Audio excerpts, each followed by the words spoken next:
everyone, and welcome back. Today, as promised, I'm going to answer your questions. You all asked really great ones, so it will be a bit of a rambly video.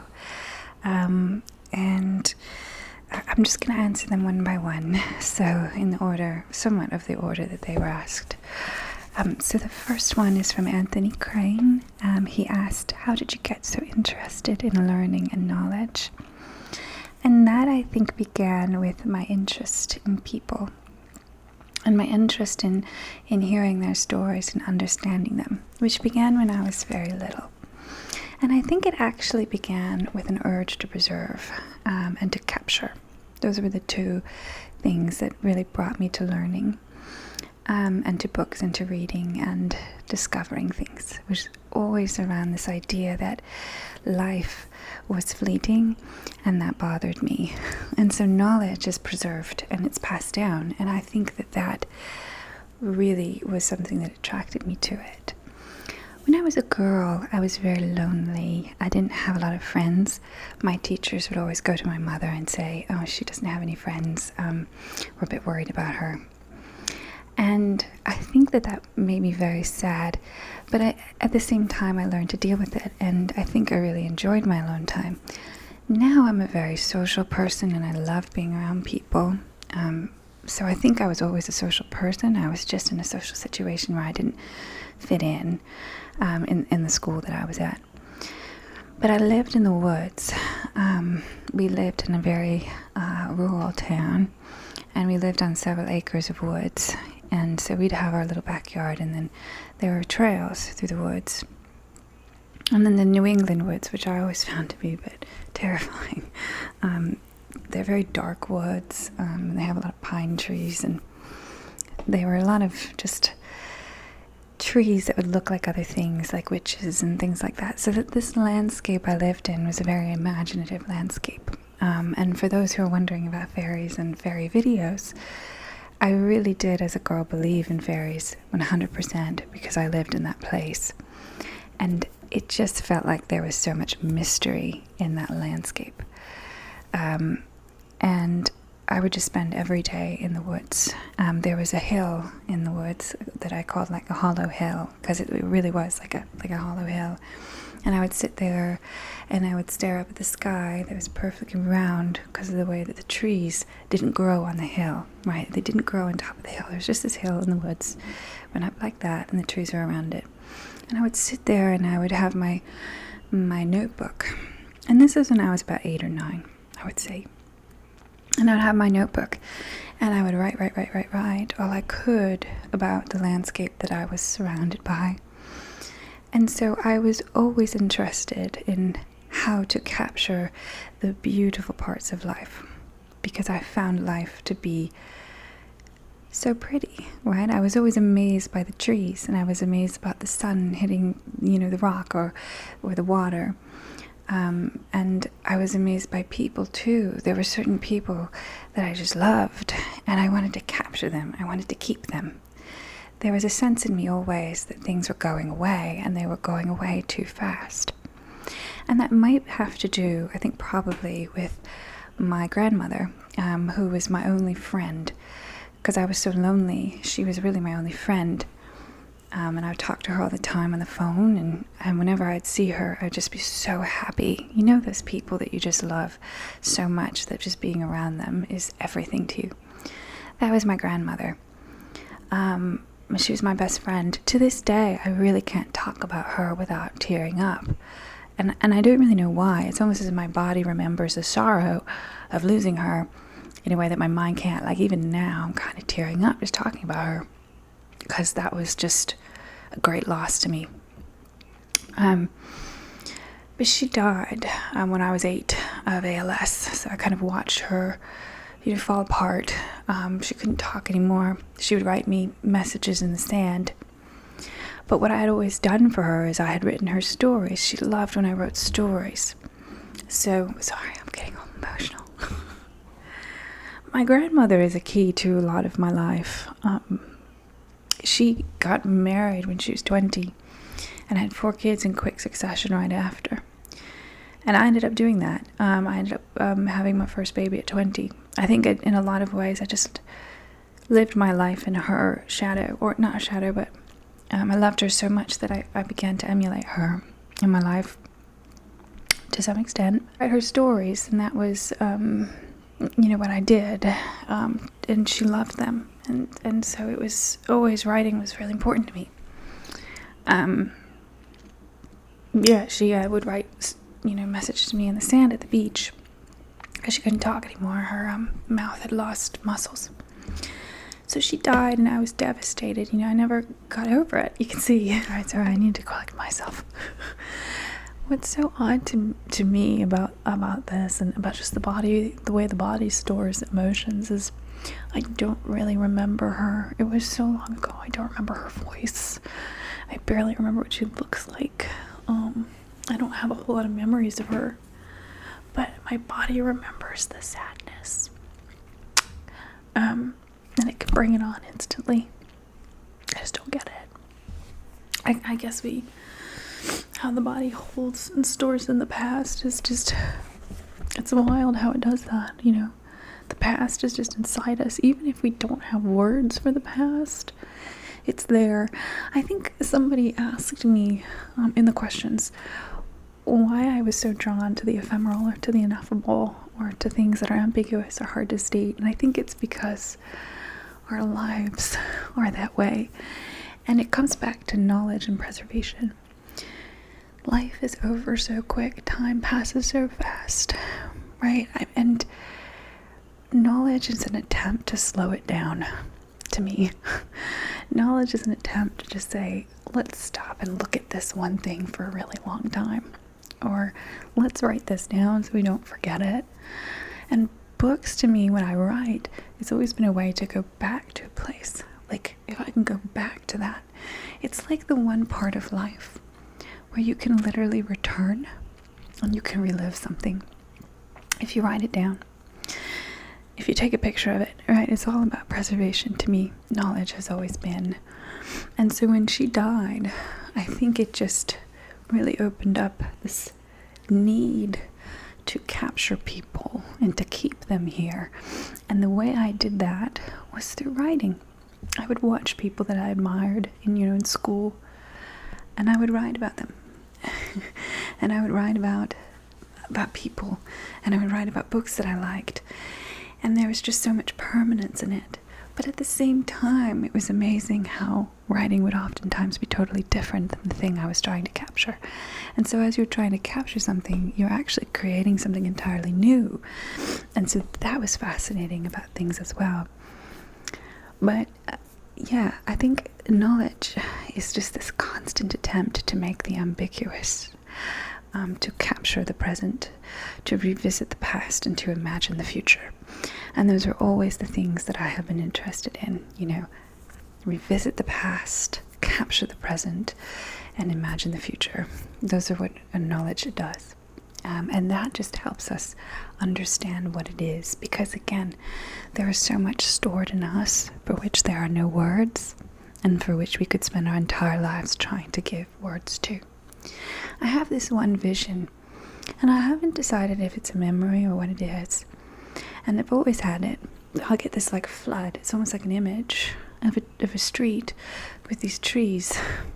And they're a particular type of tree, and I've never seen it in life. I don't know if it's a memory, but when I see it, I have this intense longing and happiness.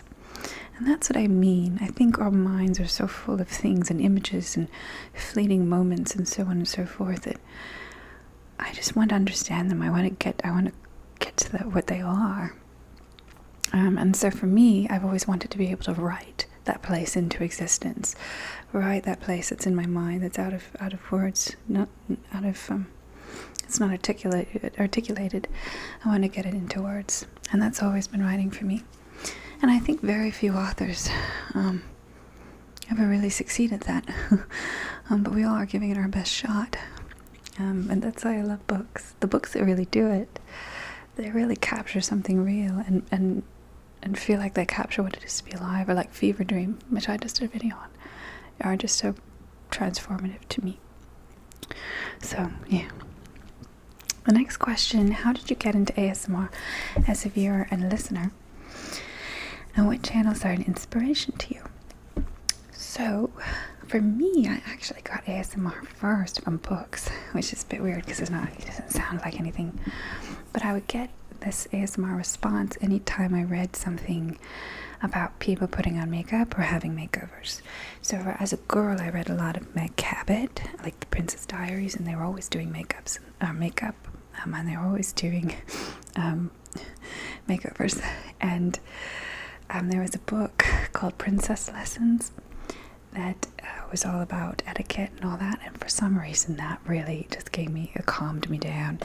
I read Princess Lessons over and over and over and over and over again because I loved hearing about how to put on mascara and how to do this and that, and it just calmed me down just like ASMR did. And that was really before YouTube was a thing.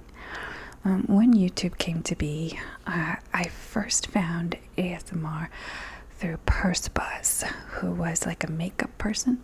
She doesn't post anymore, but she used to. Purse Buzz, and she did all these videos about makeup, so those makeup videos are really the first place that I experienced it, and I would listen to her all the time. And then obviously I went to the big ones, Gentle Whispering, when she first started. I loved her typing videos, and her older videos. I can't watch her new videos for some reason. I always watch her old ones, go back all the way 10 years. But I watched those videos of my daughter, actually, when she was very little, about 2015 is when I was watching those. And I loved Tony Bomboni, and I still watch Tony Bomboni to this day. I adore him. And who else? Whispers Red was a really big one, and Southern ASMR. All those, loved them. But mostly Gentle Whispering and Tony Bomboni were my two really big ones. And Karuna ASMR, I think, but I kind of stopped watching her. Oh, and Victoria Sponge was my absolute favorite, and she stopped making videos, but she just posted one recently, which was wild. But she just does like that. She just does that, so she doesn't talk in her videos, but I like that a lot. So those are, they kept me company. I think when I was a stay-at-home mother, they kept me a lot of company. Tony Bomboni and Gentle Whispering, more company than they know. They were always playing in the background, and they really helped me get through the days, which were really tough and lonely. So Alexander Little Bears asked, do you have any children? Which I guess I kind of answered in there. Yes, I have a daughter. I had her very young. I had her at 21, which was actually a choice. I wanted to be a young mother. I did not want to be an older mother. I knew that, and I was very influenced, I think, by the literature I read, and by my own loneliness, which was, I was, again, very lonely, and I thought that I wanted someone who would be a piece of me, and I wanted to give all my love to something, because I had so much love in me. And I've always loved children and taking care of things. I love animals. As a girl, I was always taking care of cats. And now I actually love kittens, and I've found a lot of kittens in the street, and I feed them with a bottle and then rehome them. So I've always been a very caring person. I like taking care of things. And so as a girl, at 19, 20, I knew I wanted a kid very young. And I actually walked my college graduation in Boston 7 months pregnant. And I managed to graduate pregnant. And I did quite well. It was just something I wanted, and it felt like the exact right thing to do. And it was very, very hard. I was very poor after that, because the man I was with at the time, he didn't have a college degree. He worked a very like a warehouse job almost, and so he only made $17 an hour, and we had to move.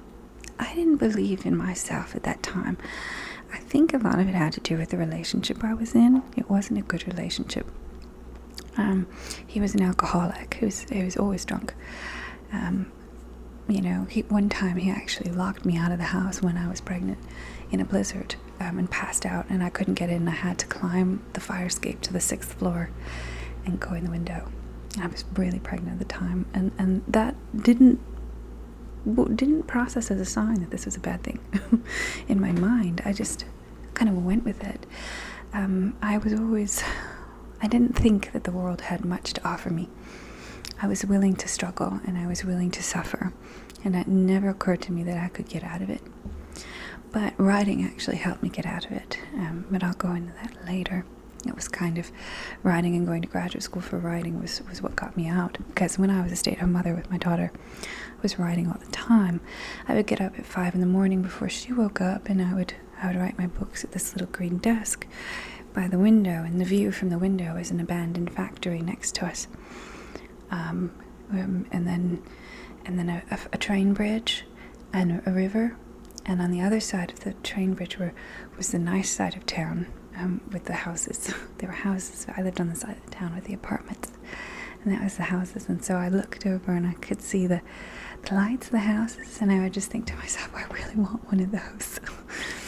And it was a dream. I would take my daughter for walks in that neighborhood with the houses, and I would go, gosh, I really want a house. I want a nice house. And I would think about what it was like to have stairs in your house, like an upstairs. That was so cool to me. That's, where was I going with this? I don't even remember. Yeah, so I was very poor. But as I look back, that time when I was a young mom, and it was really just me and her, because my boyfriend was pretty just drunk all the time. It was an amazing time. I really just spent all day reading books to her and taking her for walks and going to the park. And even though I was very lonely and I cried a lot and all that, I look back and think that's where I became a writer, was there, was with my daughter. It was a great time, and my daughter was so happy. She was a really happy girl, and it gave me something to live for, and it gave me time to write. So I'm not regretful of that time at all, but it was a lot of longing, I think, at that time, a lot of longing. Now, Robocop CN8BT asked, what is my favorite movie? All of my favorite movies, I think, have to do with mothers and daughters, I think. I loved August Osage County with Meryl Streep. And the reason I love that one is the landscape. I love Oklahoma. I love the flatness of it and the dryness of it. So I love that one.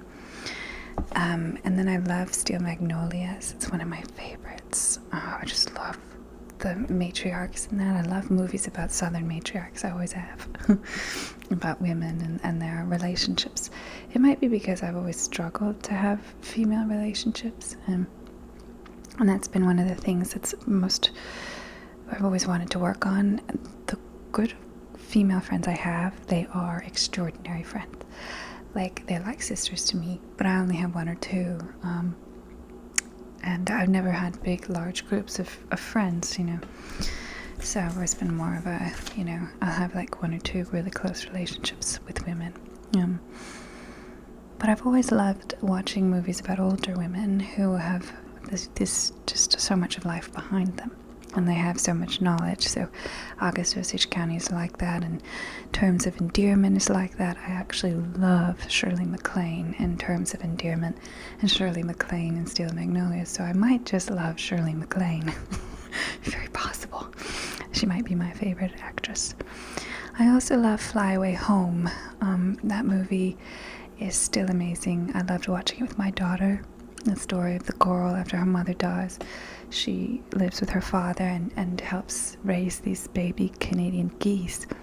I've always loved that, probably because I love animals so much, and I'm always taking care of them as best I can. I love The Reader with Kate Winslet. I also love the book The Reader, about the man who has an affair with a Nazi, essentially, who can't read. And when she's in prison after the Nuremberg trials, or was it the Israel trials? I can't remember. He records all these tapes for her and sends them so she can learn how to read while she's in prison.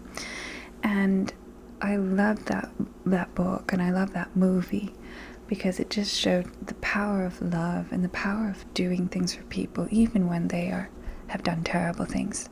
The power of forgiveness. That has always been to me another aspect of learning. When you learn, and when you learn how to think critically, I really do think that forgiveness is something that comes with that. Because when you look at something that is done to you, if you can see the motivations, if you have not intelligence, that's not what it is, but enough training to be able to look at someone and see them as a whole being, then you can forgive for things, and you can forgive yourself too. So I've always loved that about learning, that it really does lead to a kinder world, in my opinion. Of course, it doesn't always, and we've seen that time and time again, where very learned people do terrible, terrible things. But to me, the reader kind of represents that. It's the ability to help even those who have done, perhaps don't seem to deserve help. And it's also a story of love over a long period of time. I just love that movie so much. And then Arrival, of course. I love Arrival, probably because it has that question in it, about if you know that your daughter will die, will you still have her? Which to me was always just such a heartbreaking scene. I used to teach it in college, that movie, and we'd watch certain scenes, and I'd just be in the back of the room just like bawling my eyes out. And then all the girls in the classroom would be bawling their eyes out when we watched this movie, and the boys would be like stony-faced. They would have no emotion, but the girls were like, oh, whoa, whoa, whoa.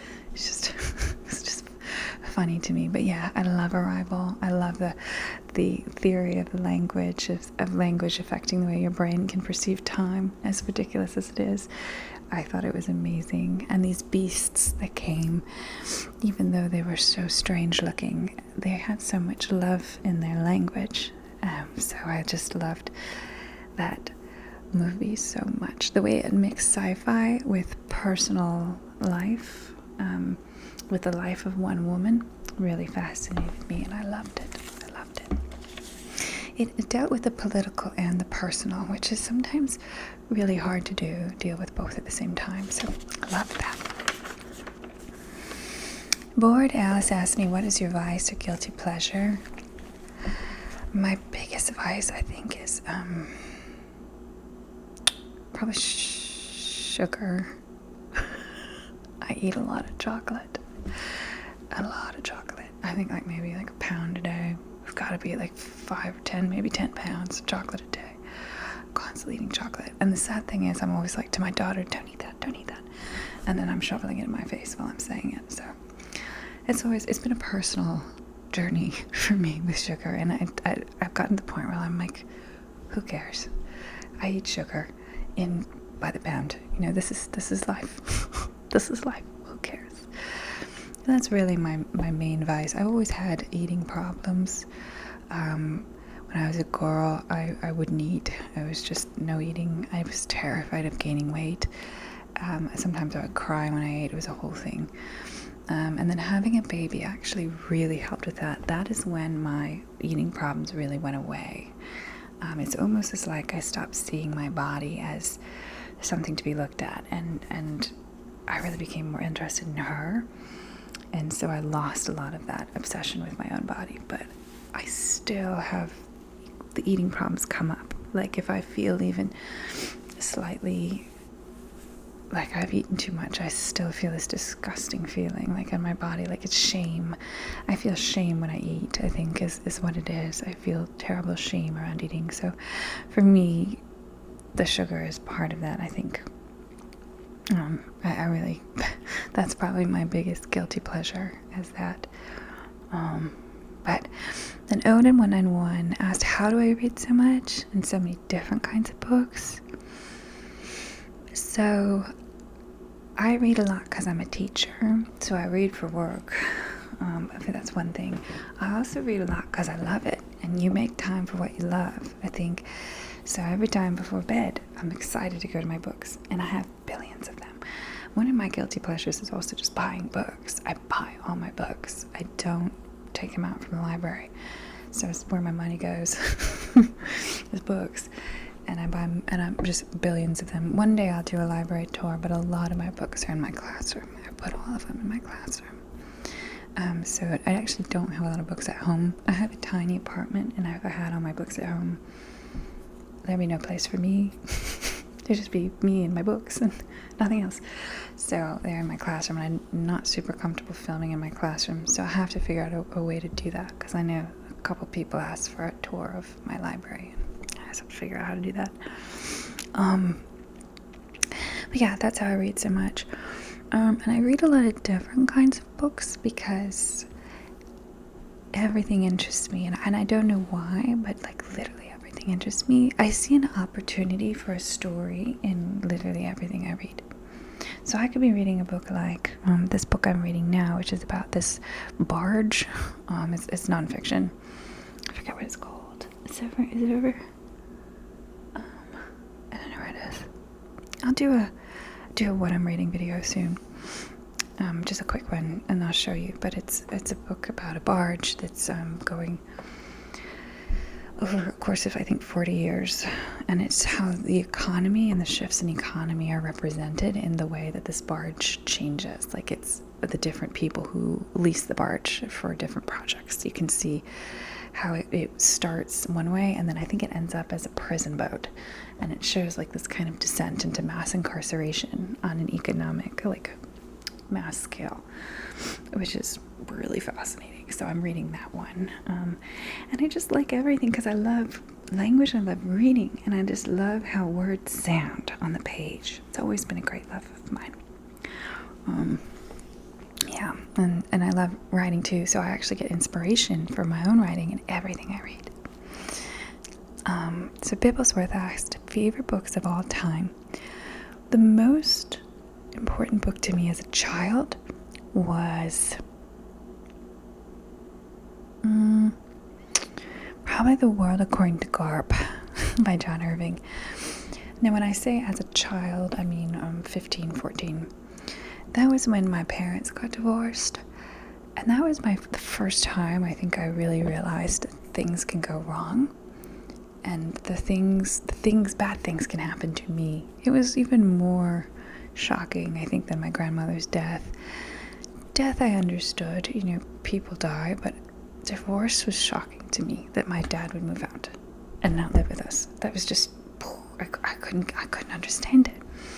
And my parents had a very, very long and very terrible divorce, and so there was a lot of yelling, a lot of fighting, and there was a long period of time where my dad's house just literally had no furniture in it, and I was just like, all I had was a mattress on the floor and this little lamp, and that was it. He never really got us rooms, so shall we say. So when we visited, it was always like kind of weird. It's just weird. There was no space for us in his life, I think.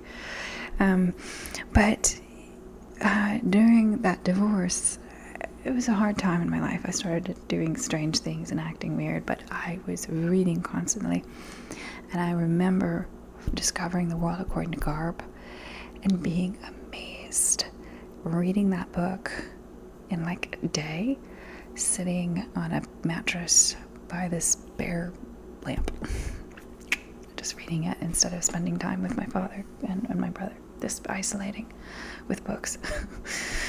So that was a really big favorite of mine. Currently, I think some of the most important books that I've read that have informed my life are Elena Ferrante's My Brilliant Friend, the Neapolitan Quartet. Those are amazing. I love those. But as far as books, my favorite books are oftentimes the ones I'm reading at the moment. I like to read new things. I just like consuming new things. I don't really reread all that much unless I'm teaching a book multiple times. So there's that, I think. Solaris is one of the books that I love. Never Let Me Go is another one that I love. I love a lot of sci-fi. Someone asked what is my favorite period in literary history, and I think rather than period, I would say that science fiction as a genre is my favorite. I love that sci-fi asks the question, what if? And is just constantly imagining new possibilities. And I think sci-fi uses the power of retrospection really well because it encourages us to look at the present as if it is past, which I think helps us understand the present better. So sci-fi is definitely my favorite. But maybe the literary period, I've always loved the naturalist period, just because I like the way that writing sounds. Like Dreiser's, is it Sister Annie? I think was one that I loved, and I absolutely love Native Son. Native Son was one of the books that I read multiple times. Richard Wright, Native Son blew my mind. I remember just being amazed by it. That's one book that I have not yet taught. I teach freshman English to 9th graders. I don't think they could handle Native Son. But if I ever were teaching upperclassmen, I would love to teach that book. Just brilliant, brilliant book. So, let's see. Major goals in life is from Boston Boy 907, and what inspired you to start a channel? What inspired me to start a channel, I think, is I love talking about books, but I noticed in class that as I'm talking, people would just fall asleep. And at first I was like, oh, you think I'm boring? And I was all mad. And then I was like, this might actually be cool. This might actually be a secret skill. So then I started doing this because I also just love ASMR, so it made sense. But also, I ascribe to the belief that to make the world a better place, you do just small good things. And so to me, making videos about literature, which is to me always seemed good, was just a way to do small little good things. You know, not to be out there trying to push a message or anything but that, but just small little moments of reflection or contemplation, I think, is important. And so if you can add a little bit of happiness into one little corner of someone's life, you might as well do it. And so that was, I think, part of the reason that I do this is I just like to know that people are discovering books, or they're discovering a new subject, or they're feeling calm. And that's enough for me, you know, to keep doing something. And it's really why I write too, and I think why all writers write, is we just want people to have an escape or a chance to look at something that they wouldn't have ordinarily looked at, a chance to see another window of the world. It's hard to live your life entirely in your own perspective. It's such a relief, I think, to get into a book and just hear from someone else. Right? Hear someone else's mind, not just your own. It can be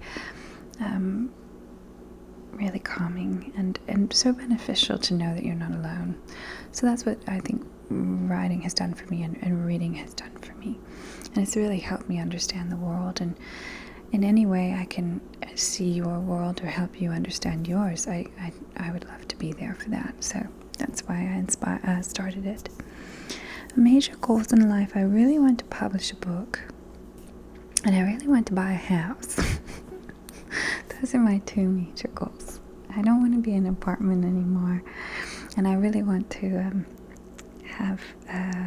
publish a book. And I'd love to go teach at college. I think that would be great. I love my high schoolers, but it's a different level, you know. Yeah, that's what I want to do. There's an old house in the Cape. I've always wanted in Cape Cod, like a little cottage by the sea. I'm not into big houses. I really just like the little ones. I'm about a little house with a first floor and a second floor, and a little porch and a tiny yard. Sometimes I want a very big yard, because sometimes I'm like, I want sheep. Then I'm like, do I really want sheep? I don't know. But yeah, I've always wanted a house. I had a house in South Carolina, because in South Carolina you can afford a house. They're cheaper. Up here where I live now, you really can't buy a house. I don't know anyone who could. They're just like $500,000, $600,000. down south I had one, and I loved it because I would have all these kittens who would come. They'd just show up, and they'd be baby babies. And so my house is just full of cats. I love cats. And I worked as a copywriter at the time, so I would sit outside in the sun with a little kitten and a little bottle stopper, and I would feed the kitten in the sun while I was on video calls. And so I'd just be there with my cat. My little, the one was called Bon Bon. I rehomed him, and a little stopper, and you'd feed them. I kept some of them, and they're so loyal. They'll follow me anywhere. Like, I'll take my dog for a walk, and there'll be 3 cats behind me, and they'll follow me for miles. I mean, they will not turn around. It's wild. I love cats. But yes, that's what I've always wanted in a house, and some animals, lots of animals. It's a big thing. If I could have been a farmer, I would, but I don't have no understanding of how that business works.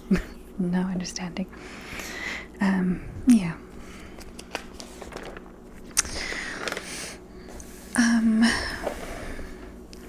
Are you religious? Or do you have an experience of religion? I'm not religious. I was actually raised non-religious. I'm technically baptized Catholic, and I taught at a Catholic school. So if I were going to call myself any religion, it would be Catholic. But I was not raised in the church at all. Never really went to church. But I've always felt that I lived kind of according to Catholicism in some way, especially the concept of social justice, the concepts of morality. I definitely live in that kind of world. But being non-religious for me always meant that I could explore religions equally. I never felt like one was better than the other or more right than the other. I kind of look at them as all different ways of experiencing the world, and they all kind of function around the same principle of love. No matter what religion you're looking at, love is really at the corner of it.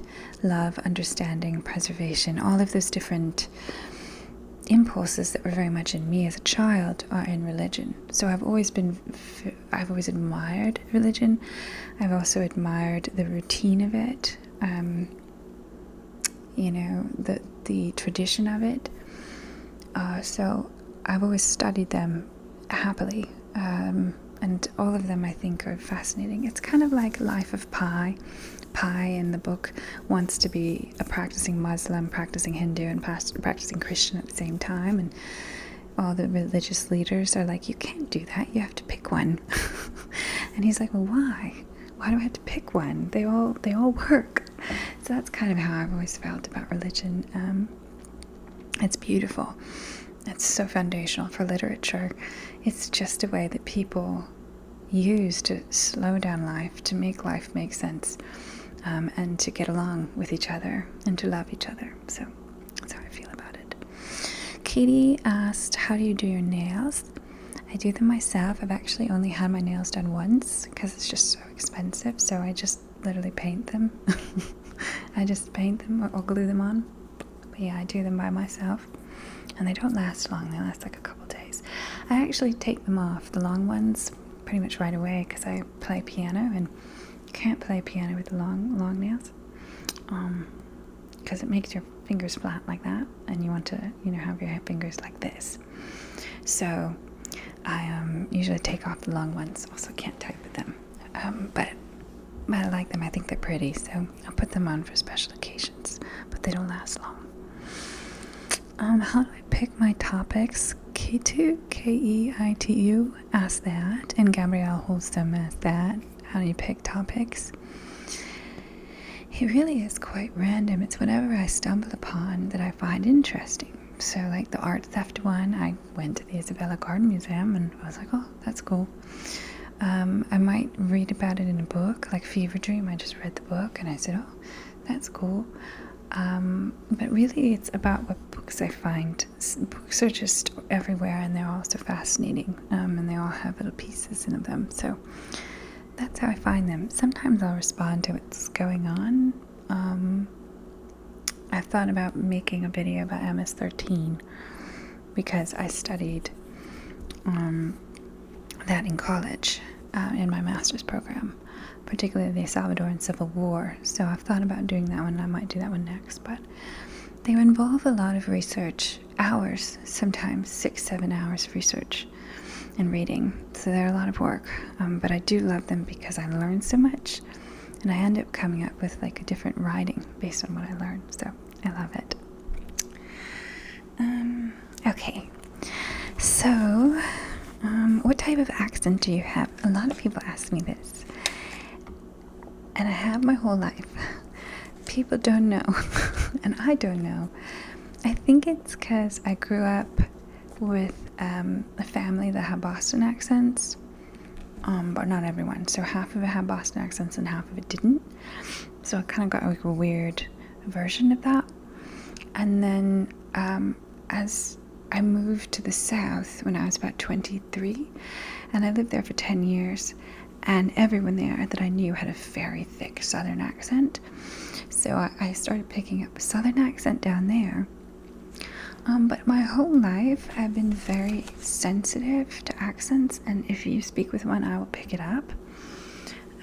My voice has been very changeable.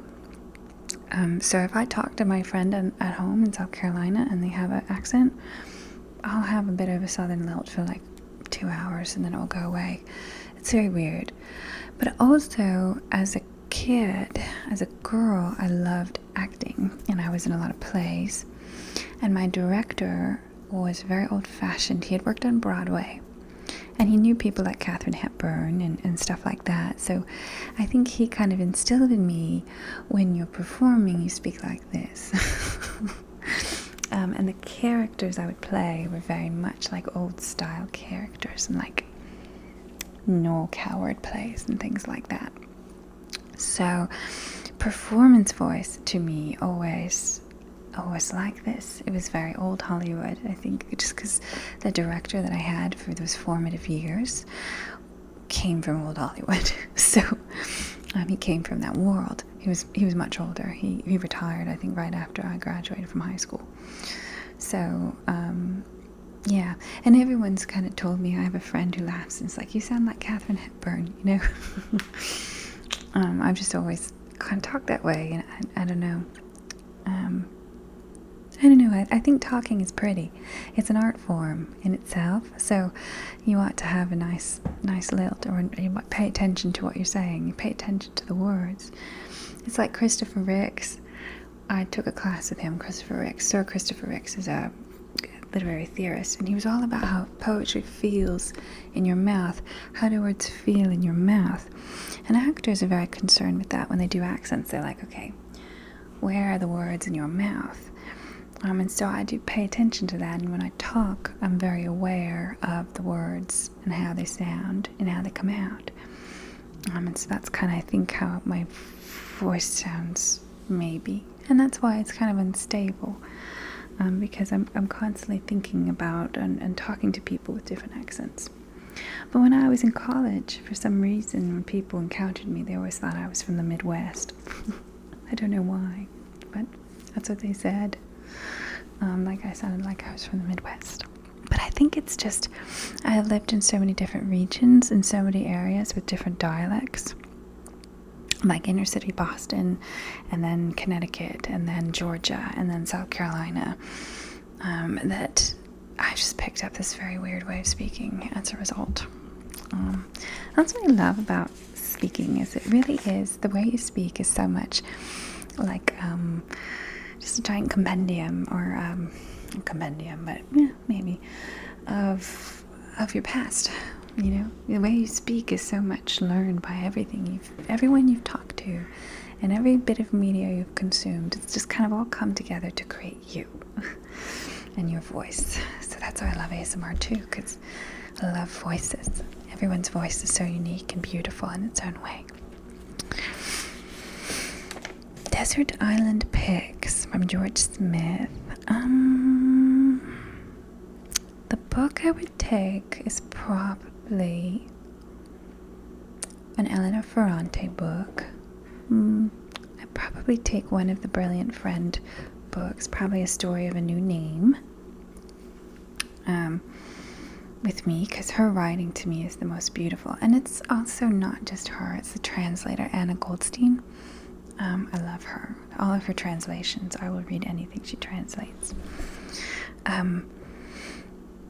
8 songs is a lot of songs. I love Jessie Murph. I love Jessie Murph. I'm a big country fan. I love Jessie Murph. What's his name? He's very famous. He did Cowgirls and Wasted on You. We all know who I'm talking about, right? Yeah, I love country. I've always loved classical music. Sam Pellegrin is one. I love Tchaikovsky's. I played French horn as a girl, and I've wanted to do a video on French horn because it's such a beautiful instrument. So Tchaikovsky was always a favorite of mine. I'm probably thinking about what other songs. Really, I'm just listening to Jessie Murph right now over and over and over again. I love Alabama, and she's from Alabama. It's one of my favorite states, actually, Alabama. And if I could live anywhere right now, I think I'd probably choose Alabama. It's just such a nice place to me. People are so nice, and the area is so pretty, and it's close to Louisiana. And I love Louisiana too, but I wouldn't live there.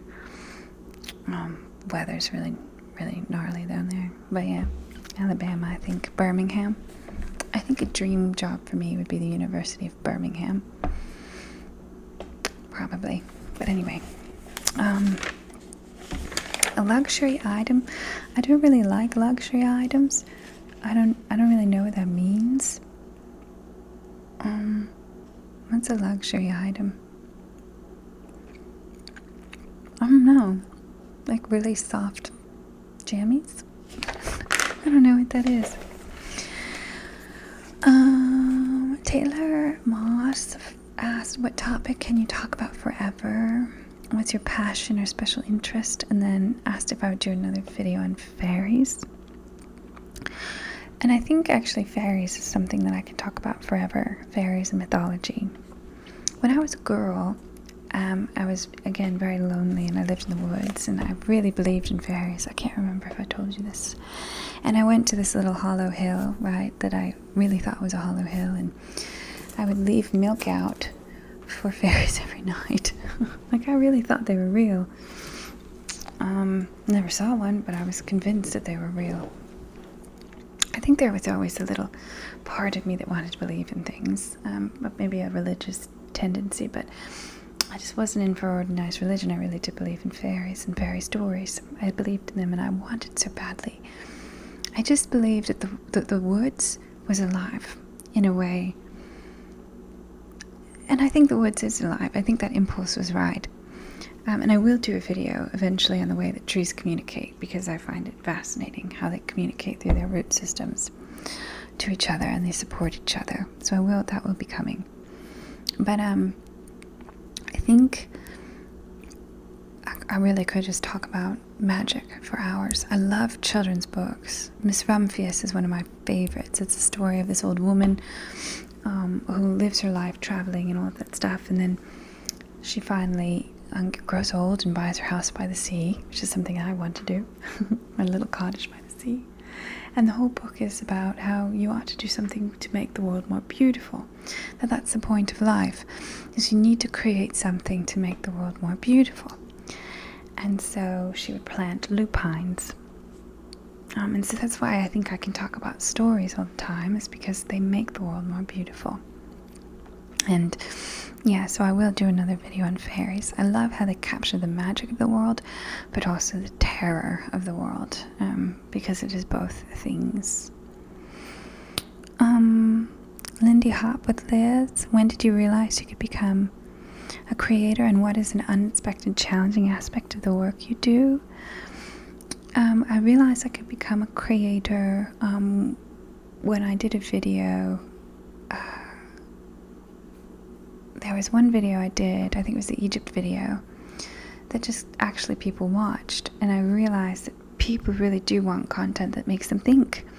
And I think we went through a period in content of kind of vapidity, right, where you're like, oh, what's in my bag, or this reality TV show, where we just wanted vapid things. And I think we're coming back around where we now want to be challenged. And I think I'm seeing that. So when I realized that there was a market for that, and that there was a world to be created around that, that's when I really started to put it, intention behind my videos. Before that, it was kind of like throwing it up there to see what happens. But that's when I really started to think, oh, there are people out there that do want to think, and that was really positive to me, because sometimes the internet can feel like a place that lacks meaning to me, and you just find your little spaces that challenge you. So that was good. An unexpected and challenging aspect, I think for me, it's the time is so hard because I do have a full-time job, and these videos require a lot of work. And I think another challenge is just appearing, visually has been really hard. Like, how do you look? Like, I don't really, you see the creators and they're all made up, and I don't really do that. I just put on eye makeup and that's it. I don't wear concealer or anything like that. So I've always been a little embarrassed by that, and I'll probably never change. I'll probably never start putting on concealer and all that. In my opinion, makeup is best if it can be done in 5 minutes. But that's kind of the hard thing for me, is the actual filming of it, and getting everything right and getting over the perfectionism. Like, I'm like, oh, this video didn't have the perfect circle, it didn't. Or I think of videos kind of like essays, and if they're disorganized, it upsets me. But getting them to be organized is really, really hard. So I think that's the biggest challenge for me, is that perfectionism. It really stops me. In a lot of ways from putting things out that probably could go out, but I just was like, no, that's not right. What do I do in my free time? ASMR is DC7II. I work out. I'm a big workouter or exerciser. I love lifting weights. I love running. I love HIIT workouts. I love pull-ups and push-ups and everything. I think I'm happiest when I'm working out, honestly. I love moving, and I have to move. So I work out about an hour a day. I work out a lot, pretty much every day, because it's just one of my favorite things to do. It's really just wonderful to me. My career, I think I've said already, but I'm a teacher, and I teach neurodivergent children. So I actually teach children with autism, ADHD, things like that. It's a really cool job because I'm a bit untraditional, and then as I teach these kids, I teach them as I would teach any kid, and I give them challenging things. I don't talk down, but it's a uniquely challenging job. It's pretty exhausting. So a lot of times there'll be time in between videos because my day job is pretty exhausting. It's hard to come home and put together a video when you've been, in the classroom all day. Let me think. What's next? How do you cope with difficult situations? I think I use literature for it, and working out, I use it for it too. The first thing I do if I'm upset is I'll either A, play the piano, or B, I'll go lift weights, or I'll go do some sort of exercise. And it's really how I cope. I think anything to get you out of the space that you're in is good. So reading is also really good because it gets you into the mind of someone else. But reading can be hard to concentrate on. So I'll either probably work out. If I'm upset about something, working out is always the thing that gets me out of that mood into another one. It's the spatial difference because I'm going to a gym. It's the body, I'm just having my body moving actually just floods me with happiness. So that's what I'll do. But also I've always been someone who just kind of plugs forward and just never stops moving forward. And that might not be a great thing, but like in difficult situations, my body will literally shut down. And there have been times where it just goes off. And it will do it, I'll get vertigo. So if I go through a particularly stressful situation, I will literally get vertigo, and my body will just, nope, you're going to take a break. So I think the best best example of that is when I was really the young mother and I was living in a pretty tough neighborhood. My biggest fear was fire. I was terrified of fire, and I think it's because that neighborhood had a lot of fires. The house next to mine burned up, and then the factory at the end of the street burned up. That burned for days. It was a huge fire. Some kids set it on fire, and it was an old factory from the early 1900s, late 1800s. And so the ground was just steeped with chemicals, like ancient chemicals. And the smoke from the fire was so black that it coated the walls of my apartment, and it coated the blades of the fan in the window. But it was beautiful. I remember going to see it because the smoke was so big you could actually see it from Boston. But it was right down the road from me in the city I lived in. And you went out to look at it, and it was so pretty. I mean, it was just this massive fire, and there were these men in there on their ladders, and the water hit the light just right. That it looked like there were just waterfalls coming out of the sky. I mean, it was gorgeous, but it was also devastating. Just the quality of the air was so bad after that fire. But yeah, I was terrified of them. And I lived on the 6th floor, so there's not a really quick way out of the apartment. And I thought about that all the time with my daughter. And then one night I was brushing my teeth, and I looked out the window, and I saw flames on the windows of the factory across the alleyway. And the windows of the factory were broken. They were all jagged because some kids would throw rocks through the window because it was abandoned. And I saw it, and I went, oh my God, that's a reflection of flames on our building. And someone had set the dumpster on fire, and it was terrifying. The windows exploded and everything, and I had to grab my daughter and get out. And then I was homeless for 2 weeks. It was really terrible. So I was homeless for 2 weeks, and that was a time where there's no way to deal with it. My body just shut down. I remember I could not stand up because anytime I stood up, the earth would be like, the axis would just move. It was vertigo. I ended up moving to Georgia after that, to Atlanta. After that, that was a tough time. Luckily, I had my mom to stay with, so I wasn't homeless for that long. I was able to go live with her, but we had none of our things. Everything was gone. It was tough. Let's see. Do I ever read fictional subjects? Yes, all the time I read fiction. Right now I'm reading The Chocolate War because I'm teaching it. I'm also reading Solaris because I'm teaching it, and a student gave me a book. I think it's called No Longer Human. He's been obsessed with me reading this. He's like, Miss, have you read it? Have you read it? Have you read it? And so I'm going to read that one. Yeah, I'm always reading fiction. It's my favorite genre. I love fiction. Education. I got my undergrad in Boston, and then got my graduate in South Carolina in fiction. Music, I kind of covered that. Favorite thing about life? I think favorite thing about life is, what isn't to love about life? Everything's wonderful. I love walking.